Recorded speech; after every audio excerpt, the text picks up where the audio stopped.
ഈ ബദർ എപ്പോഴാണ് ഉണ്ടായത്? റമദാനിലാണ്. പക്ഷേ ബദറിൽ വിജയിച്ചതോടുകൂടി പിന്നെ ഇസ്ലാം സ്ഥിരപ്പെടുകയാണ്. ആഴങ്ങളുടെ വിജയമായിരുന്നു, വിശ്വാസത്തിൻ്റെ ഭദ്രതയുടെ വിജയമായിരുന്നു അവിടെ കണ്ടത്. അൻസാറുകളോട് യുദ്ധത്തിൻ്റെ ആവശ്യകതയെക്കുറിച്ചും സംസാരിച്ചു.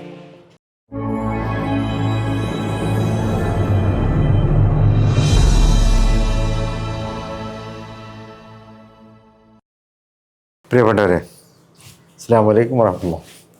പരിശുദ്ധ റമദാൻ മാസം സമാഗതമായി കഴിഞ്ഞു. ഇത്തവണ ഷഅബാൻ 30 പൂർത്തീകരിച്ചുകൊണ്ടാണ് നമ്മൾ റമദാനിലേക്ക് കടക്കുന്നത്. ഷഅബാൻ 29 മാസപ്പിറവി കാണുക ഉണ്ടായില്ല. നമ്മൾ കഴിഞ്ഞ 2 മാസം മുതൽക്ക് തന്നെ അല്ലാഹു ബാരിക് ലനാ ഫി റജബിൻ വ ഷഅബാൻ വബല്ലിഗ്നാ റമദാൻ എന്ന് നമ്മൾ ദ്വാരന്നുകൊണ്ടിരുന്നു. പരിശുദ്ധ പ്രവാചകർ മുഹമ്മദ് സ്വല്ലല്ലാഹു അലൈഹി വസല്ലമയുടെ തിരുചര്യ അങ്ങനെ തന്നെയായിരുന്നു. അവിടുന്ന് റജബായി കഴിഞ്ഞാൽ പിന്നെ റമദാനിലേക്കുള്ള ഒരുക്കമാണ് റജബും ഷഅബാനും. കാരണം റമദാന് ആ 3 മാസങ്ങൾ ഹിജ്റ കലണ്ടർ അനുസരിച്ച് ആ 3 മാസങ്ങൾക്ക് പ്രാധാന്യമുണ്ട് എന്നുള്ളത് കൊണ്ടാണ്. ഒരു സുപ്രഭാതത്തിൽ ആ നോമ്പാണ്, റമദാനായിരിക്കുന്നു, നോമ്പ് നോൽക്കണം എന്ന് വിചാരിച്ച് റമദാനിലേക്ക് പ്രവേശിക്കേണ്ടതല്ല എന്നുള്ളതാണ് അതൊക്കെ സൂചിപ്പിക്കുന്നത്. മറിച്ച് റമദാൻ എന്നുള്ളത് ജീവിതയാത്രയിലെ ഒരു വലിയ തുരുത്താണ്. തുരുത്തെന്നോ നാഴികക്കല്ലെന്നോ ഒക്കെ നമുക്ക് പറയാൻ പറ്റും. ജീവിതയാത്രയിൽ ഒരുപാട് സംഭവബഹുല്യമായ കാര്യങ്ങളിലൂടെ നമുക്ക് മുന്നോട്ട് പോകേണ്ടി വരും. അവിടെ ആണ് അതിനിടക്കാണ് റമദാൻ വരുന്നത് എന്നുള്ളതാണ്. അപ്പോൾ ആ യാത്രയിൽ റമദാൻ വരുമ്പോൾ റമദാന് നമ്മളെ ചിരിച്ചുകൊണ്ട് സ്വീകരിക്കുന്നുണ്ട്, റമദാൻ നമുക്ക് മുന്നറിയിപ്പ് നൽകുന്നുണ്ട്, റമദാൻ നമുക്ക് സന്തോഷം തരുന്നുണ്ട്. മനുഷ്യജീവിതത്തിലെ എല്ലാ വൈകാരികതകളോടും പരിശുദ്ധ റമദാൻ സംവദിക്കുന്നുണ്ട് എന്നുള്ളതാണ്. കാരണം ഒരു റമദാൻ ജീവിതത്തിൽ കടന്നു പോകുമ്പോൾ നമുക്കൊരുപാട് തിരുത്തുവാനുള്ള അവസരമുണ്ട് എന്നുള്ളത് തന്നെയാണ്.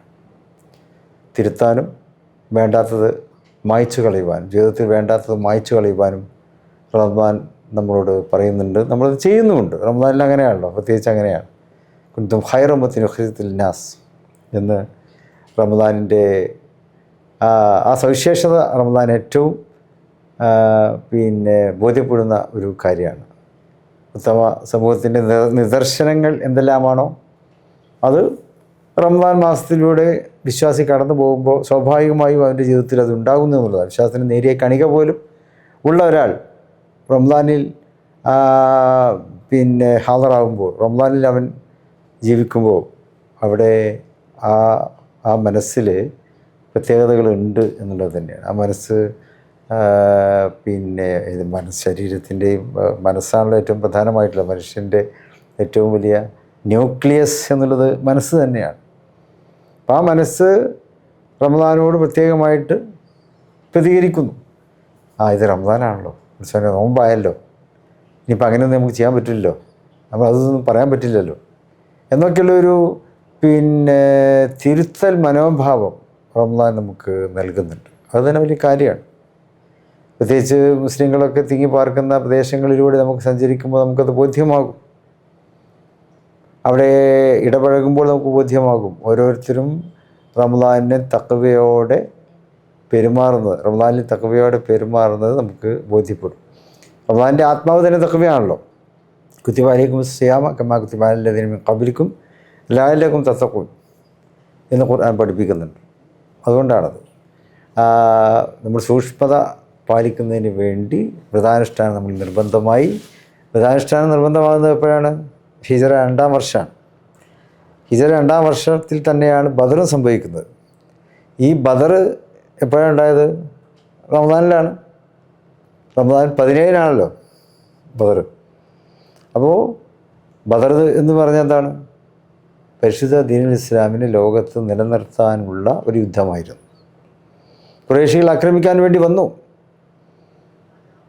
പ്രവാചകർ സല്ലല്ലാഹു അലൈഹി വസല്ലം അനുയായികൾ അങ്ങോട്ട് ആക്രമിക്കാൻ ചെന്നതല്ല. പ്രവാചകർ സല്ലല്ലാഹു അലൈഹി വസല്ലം അനുയായികളും മക്കയിൽ നിന്നും മദീനയിലേക്ക് ഹിജ്റ വന്നു. മക്കയിൽ നിന്ന് വരേണ്ടി വന്നത് അവിടുത്തെ ഖുറൈശികളുടെ ബുദ്ധിമുട്ട് സഹിക്കാൻ വയ്യാത്തത് കൊണ്ടായിരുന്നല്ലോ. പട്ടിണിക്കിട്ടും ഉപരോധങ്ങൾ ഏർപ്പെടുത്തിയും ആക്രമിച്ചും കയ്യേറ്റം ചെയ്തും ഇങ്ങനെ മുസ്ലിങ്ങളെ വല്ലാതെ പീഡിപ്പിച്ചുകൊണ്ടിരുന്ന ആ ഒരു സമയത്താണ് അള്ളാഹുവിൻ്റെ കൽപ്പന പ്രകാരം പരിശുദ്ധ റസൂൽ കരീം സ്വല്ലല്ലാഹു അലൈഹി വസല്ലമയും അനുയായികളും മദീനയിലേക്ക് വരുന്നത്. അങ്ങനെ മദീനയിലെത്തി മദീനയിൽ അവിടുത്തെ അവരുടെ ജീവിതം മക്കക്കാരെ ആക്രമിച്ചുകൊണ്ടൊന്നുമല്ല, മദീനയിൽ സ്വസ്ഥമായ ജീവിതം നയിക്കുന്ന ഒരു സന്ദർഭത്തിലാണ് ഇവർ യുദ്ധത്തിൻ്റെ കോപ്പൊക്കെ കൂട്ടിയിട്ട് ബദറിൽ തമ്പടിക്കുവാൻ വന്നത് എന്നുള്ളതാണ്. അപ്പോൾ സ്വാഭാവികമായും അവർക്ക് മുസ്ലിങ്ങൾക്ക് വിശുദ്ധ പ്രവാചകൻ സല്ലല്ലാഹു അലൈഹി വസല്ലമയ്ക്കും അനുയായികൾക്കും അത് എതിർക്കേണ്ടി വന്നു. ഒരു വലിയ സംഘം ആക്രമിക്കാൻ വരുമ്പോൾ പിന്നെ അവിടെ അതിനെ പ്രതിരോധിക്കുക എന്നുള്ളത് തന്നെയാണല്ലോ. അപ്പോൾ ആ പ്രതിരോധം അല്ലെങ്കിൽ ആ ഒരു യുദ്ധം പരിശുദ്ധ റമദാനിലാണ് ഉണ്ടാക്കുന്നത്. റമദാനിൽ വ്രതാനുഷ്ഠാനം നോമ്പ് അനുഷ്ഠിച്ചുകൊണ്ട് തന്നെയാണ് ആ ബദരീങ്ങൾ അങ്ങോട്ട് യുദ്ധത്തിൽ പങ്കെടുത്തതെന്നും ചരിത്രത്തിൽ നമുക്ക് അറിയാവുന്നതാണല്ലോ. എന്നിട്ട് അതിൻ്റെ പര്യവസാനം എന്തായിരുന്നു? വിജയമായിരുന്നു. ബദറിലെ വിജയം, ആ യുദ്ധത്തിൻ്റെ പര്യവസാനം എങ്ങനെയാണ്? വാസ്തവത്തിൽ വലിയ സംഘത്തെ ചെറിയൊരു സംഘം അതിജയിക്കുക എന്നുള്ളത് പൊതുവെ അവിശ്വസനീയമായിട്ട് തോന്നാം, അല്ലെങ്കിൽ അസ്വാഭാവികമാകാം. പക്ഷേ ബദറിൽ സംഭവിച്ചത് ഏറ്റവും വലിയ വിശ്വസനീയമായ ചരിത്ര സത്യമാണ്. സ്വാഭാവികമായ ഒരു ഫലമാണ് അവിടെ ഉണ്ടായത്. കാരണം വിശ്വാസത്തിൻ്റെ ചൈതന്യത്തിൻ്റെ വിജയമായിരുന്നു, വിശ്വാസത്തിൻ്റെ ആഴങ്ങളുടെ വിജയമായിരുന്നു, വിശ്വാസത്തിൻ്റെ ഭദ്രതയുടെ വിജയമായിരുന്നു അവിടെ കണ്ടത്. നോമ്പനുഷ്ഠിച്ചപ്പോൾ നോമ്പ് എപ്പോഴും പ്രധാനുഷ്ഠാനം നമ്മെ ശക്തിപ്പെടുന്നുണ്ട്, മാനസികമായിട്ടുള്ളൊരു ശക്തി നമുക്ക് തരുന്നുണ്ട്, ഒരു സ്ഥൈര്യം നമുക്ക് തരുന്നുണ്ട് പ്രധാനുഷ്ഠാനം. ശാരീരികമായിട്ട് ശക്തി ഉണ്ടാകുന്നുണ്ട്. ഇരീദുല്ലാഹിക്കും ഇസ്ര ഒരായുദ്ധിക്കും ഇസ്ര ഖുർആൻ പറയാണല്ലോ. നോമ്പിനെ കുറിച്ചുള്ള സന്ദർഭത്തിൽ പറയും, നിങ്ങളെ വർഷങ്ങൾക്ക് ബുദ്ധിമുട്ടൊന്നുമല്ല പ്രതീക്ഷിക്കുന്നത് ഉണ്ടാക്കുന്നത്, നിങ്ങളെ എളുപ്പമാക്കുക. ബദറിൽ അതേ സംഭവിച്ചല്ലോ. ബദറിൽ ഇന്നത്തെ പോലെ മൃഷ്ടാന്ന ഭോജനം നടത്തി അത്താഴം കഴിച്ചിട്ടല്ല അവർ നോമ്പനുഷ്ഠിച്ചിട്ടുണ്ടാവുക. 2 ഈത്തപ്പഴമോ അല്ലെങ്കിൽ വളരെ പരിമിതമായ ഭക്ഷണം, റൊട്ടി കഷ്ണങ്ങളോ ഇതൊക്കെ കഴിച്ചിട്ടാവുമല്ലോ അവർ നോമ്പനുഷ്ഠിക്കുന്നത്. അതേ അവസരത്തിൽ അവിടുത്തെ ഖുറൈശികളാകട്ടെ വല്ലാത്ത ഒരുക്കത്തിലാണ്. വലിയ സംഘമായിരുന്നു അവർക്ക് എല്ലാ ഒരുക്കങ്ങളും ഉണ്ട്. മദ്യം, എന്നപോലെ ചൂതാട്ടം, കളി, ഇതൊക്കെ ആയിരുന്നു അവരങ്ങനെയാണ് ഒരുങ്ങിയത്. എന്നാൽ മുസ്ലിങ്ങളാകട്ടെ അവിടെ ഒരുങ്ങിയത് പ്രാർത്ഥനകൾ നിസ്കരിച്ചുകൊണ്ടും ദുആ ചെയ്തുകൊണ്ടും അങ്ങനെയാണ്, പ്രാർത്ഥിച്ചുകൊണ്ടാണ് അവർ ആ യുദ്ധത്തിൻ്റെ തലേ രാത്രി യുദ്ധരാവിനെ അവർ ചെലവഴിച്ചത്.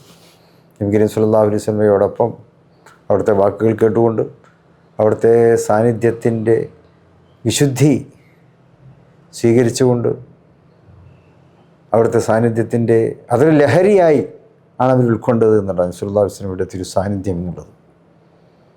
കരീം സ്വല്ലല്ലാഹു അലൈഹി വസല്ലം അവരോട് പറഞ്ഞല്ലോ, ഞാനിപ്പോൾ അൻസാറുകളോട് യുദ്ധത്തിൻ്റെ ആവശ്യകതയെക്കുറിച്ചും സംസാരിച്ചു. ഈ യുദ്ധം എന്നുള്ളത്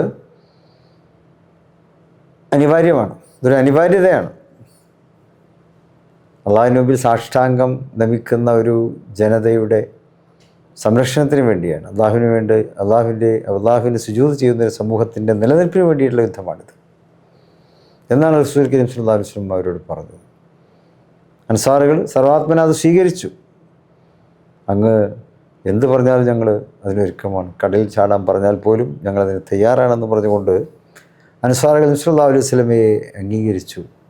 അങ്ങനെ അൻസാറുകളും മുഹാജിറുകളും ഒന്നിച്ച് ആണ് ആ യുദ്ധത്തിൽ പങ്കെടുത്തത്, ബദർ യുദ്ധത്തിൽ പങ്കെടുത്തത്. പ്രാർത്ഥനാനിർഭരമായ മനസ്സോടെയാണ് അവർ യുദ്ധക്കളത്തിൽ ഇറങ്ങുന്നത്. ആ പ്രാർത്ഥനകളാണ് ശക്തി പകർന്നത്, ചൈതന്യം പകർന്നത്. ആ പ്രാർത്ഥനകളുടെ കരുത്തിലാണ് അവിടെ വിജയമുണ്ടായത്. ആ വിജയമുണ്ടായപ്പോൾ അതും ഇസ്ലാമിൻ്റെ വലിയ വിജയമായി, ഇസ്ലാമിൻ്റെ വലിയ അടയാളപ്പെടുത്തലായി എന്നുള്ളതാണ്. അന്നേവരെ മക്കയിലെ പ്രവാചകൻ മുഹമ്മദ് സല്ലല്ലാഹു അലൈഹി വസല്ലമയെ അങ്ങനെ ഒരാളവിടെ ഉണ്ട് എന്നല്ലാതെ നബി കരീം സല്ലല്ലാഹു അലൈഹി വസല്ലമയുടെ പ്രത്യേകതകളെക്കുറിച്ചൊന്നും ലോകത്തിന് അറിയുമായിരുന്നില്ല. അവിടുന്ന് ബോധനം ചെയ്ത മാർഗത്തിൻ്റെ വിശുദ്ധിയെക്കുറിച്ചോ അതിൻ്റെ പവിത്രതയെക്കുറിച്ചോ ഒന്നും ലോകം അറിയുമായിരുന്നില്ല. പക്ഷേ ബദറിൽ വിജയിച്ചതോടുകൂടി പിന്നെ ഇസ്ലാം സ്ഥിരപ്പെടുകയാണ്.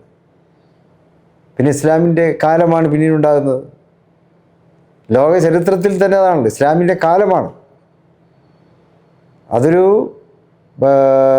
റമദാനിലാണ് സംഭവിക്കുന്നത്.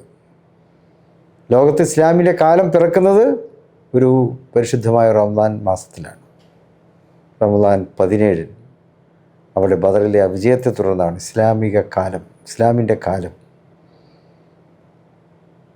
ഇസ്ലാമിക് ഇറ അതിൻ്റെ തുടക്കം അപ്പോഴാണ്. അപ്പോൾ അത് റമദാൻ്റെ ഒരു വലിയ പ്രത്യേകതയാണ്. റമദാനിൽ തന്നെയാണല്ലോ പരിശുദ്ധ ഖുർആൻ ഇറങ്ങുന്നത്. പരിശുദ്ധ ഖുർആൻ്റെ ഇറക്കം ആണല്ലോ. ഷഹ്റു റമദാനല്ലദീ ഉൻസില ഫീഹിൽ ഖുർആൻ എന്ന് ഖുർആൻ പറയുന്നുണ്ട്. ആ ഖുർആൻ ഇറക്കപ്പെട്ട മാസം, ലൈലത്തുൽ ഖദറിനാൽ സമ്പന്നമാക്കപ്പെട്ട മാസം. ആ മാസത്തിൻ്റെ പ്രത്യേകത എന്നുള്ളത് അത് അള്ളാഹു നേരത്തെ നിശ്ചയിച്ചതാണ്. റമദാനിൽ വ്രതാനുഷ്ഠാനത്തിന് ബന്ധമാക്കലും, ഹിജ്റ 2-ാം വർഷം അത് വരലും, ഹിജ്റ 2-ാം വർഷം ബദറുണ്ടാവലും, ഇതൊക്കെ തന്നെ അള്ളാഹു നേരത്തെ തന്നെ നിശ്ചയിച്ചിട്ടുള്ള കാര്യമാണ്.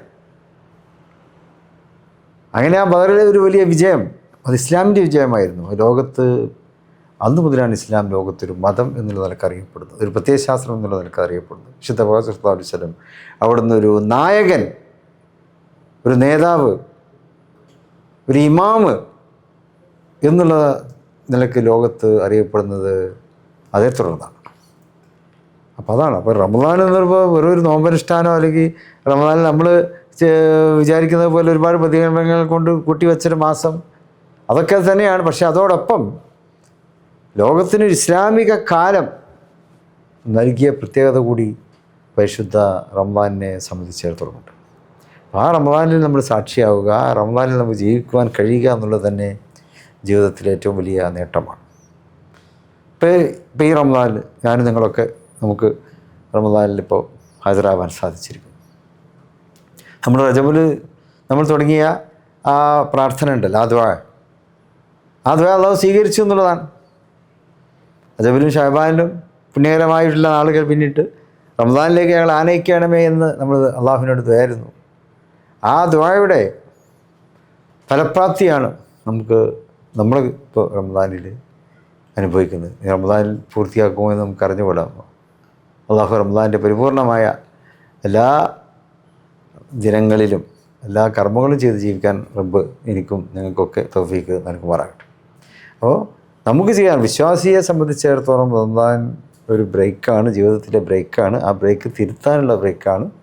നെട്ടോട്ടങ്ങൾക്കിടയിൽ നമ്മളൊന്ന് ഇരുന്നിട്ട് ചിന്തിക്കേണ്ട ബ്രേക്കാണ്, തിരിഞ്ഞു നോക്കേണ്ട ബ്രേക്കാണ്. അവിടെ അതിന് നമ്മളെ ഓർമ്മിപ്പിക്കുന്ന തരത്തിലുള്ള അനുഷ്ഠാനങ്ങളുണ്ട്, ആചാരങ്ങളുണ്ട്, കർമ്മശാസ്ത്രപരമായിട്ടുള്ള കാര്യങ്ങളുണ്ട്. വ്രതാനുഷ്ഠാനം അതിൽ ഏറ്റവും പ്രധാനമാണ്. അതുപോലെ തന്നെ നല്ല വാക്കുകൾ പറയാൻ, ദാനധർമ്മങ്ങളുടേതായിട്ടുള്ള കാലമാണ്. പട്ടിണിപ്പാവങ്ങളെക്കുറിച്ച് കൂടുതൽ ഓർമ്മിക്കുവാൻ പറ്റിയ ഒരു കാലം കൂടിയാണല്ലോ റമദാൻ. നമ്മുടെ ഈ വിശപ്പിനെ അറിയുക എന്നുള്ളത് ശരീരത്തെ അറിയാനാണ്. ശരീരത്തെ അറിയാൻ കഴിഞ്ഞാൽ നമുക്ക് സമൂഹത്തെ അറിയാൻ കഴിയും. അതിനൊക്കെയുള്ളൊരു നല്ല അള്ളാഹു എത്രമാത്രം യുക്തിമാനാണ്. സമൂഹത്തെ അറിയുമ്പോൾ അവിടെ സാമൂഹ്യമായിട്ടുള്ള ദൗത്യങ്ങൾ ഉണ്ടാകുന്നു, സഹവർത്തിത്വം ഉണ്ടാകുന്നു എന്നുള്ളതാണ്. ഒരു സമൂഹത്തിൽ സഹവർത്തിത്വം വളരെ പ്രധാനമാണ്. മാത്സര്യമൊക്കെ ഒഴിവാക്കി പരസ്പരം കണ്ടും അറിഞ്ഞും ഉൾക്കൊണ്ടും ജീവിക്കുക. റമദാൻ അതാണ് നമുക്ക് നൽകുന്ന സന്ദേശം.